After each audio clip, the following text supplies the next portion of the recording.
নমস্কাৰ এডুকেট চেনেলটিলৈ তোমালোক সকলোকে স্বাগতম জনাইছোঁ। আজি আমি ডিছকাছ কৰিম মেথমেটিক্সৰ 2025 to 2026 যিটো চিলেবাছ সেইটো বিষয়ে। তো ব'লা আজি ভিডিঅ'টো আৰম্ভ কৰোঁ।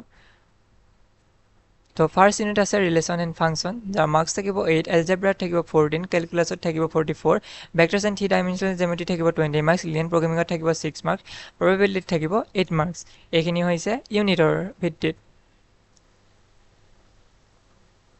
তাৰ লগতে যদি চাওঁ আমি ইয়াত থাকিব ৰিলেশ্যন এণ্ড ফাংচনত 4 মাৰ্কছ আছে। কি আছে তোমালোকে লগতে চাই যাবা। Types of relation, reflexive, symmetric, transitive and equivalence relations, type of function, composition of function and invertible function. তেনেকৈ ইনভাৰ্ছ ত্ৰিকোণমিতিক ফাংচনত থাকিব মাৰ্কছ 4,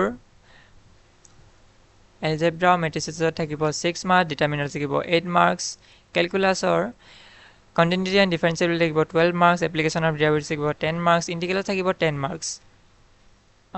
এইবাৰ ইণ্টিগ্ৰেলছত মাৰ্কছটো বাকীকেইটা কম্পেয়াৰতকৈ যথেষ্ট কমেই দেখাইছে, কাৰণ কণ্টিনিউটি ডিফাৰেঞ্চিয়েবিলিটি 12 মাৰ্কছ আছে আৰু এপ্লিকেশ্যন অফ ডেৰিভেটিভছত 10 মাৰ্কছ আছে। অ'কে, আগতে জেনেৰেলি ইণ্টিগ্ৰেলছৰ বেছি মাৰ্কছ থাকে।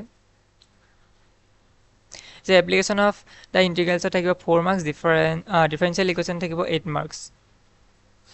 তাৰপিছতে ভেক্টৰ্ছ আছে 12 মাৰ্কছ, 3-ডাইমেনশ্যনেল জিঅ'মেট্ৰি আছে 8 মাৰ্কছ, লিনিয়াৰ প্ৰগ্ৰেমিং আছে 6 মাৰ্কছ, প্ৰবেবিলিটি আছে 8 মাৰ্কছ। ইয়াৰ লগতে যদি ক'বলৈ যাওঁ, যিখিনি লাষ্টৰ চেপ্টাৰ হয় গোটেইখিনি যথেষ্ট ইজি হয়। ইণ্টিগ্ৰেলছৰ যিখিনি পাছৰ চেপ্টাৰ, এপ্লিকেশ্যন অফ ইণ্টিগ্ৰেলছ হওক, ডিফাৰেঞ্চিয়েল ইকুৱেশ্যনছ হওক, ভেক্টৰ্ছ এণ্ড 3-ডাইমেনশ্যনেল মানে 3D যিখিনি হওক, ভেক্টৰ 3D এইখিনি, লিনিয়াৰ প্ৰগ্ৰেমিং, প্ৰবেবিলিটি, এইখিনি যথেষ্ট ইজি চেপ্টাৰ হয়। তোমালোকে বহুত কম সময়তে এইখিনি শেষ কৰিব পাৰিবা। এয়াই হৈছে মেথছৰ চিলেবাছ। ভিডিঅ'টো ভাল লাগিলে লাইক, শ্বেয়াৰ আৰু ছাবস্ক্ৰাইব কৰি যাবা। Thank U.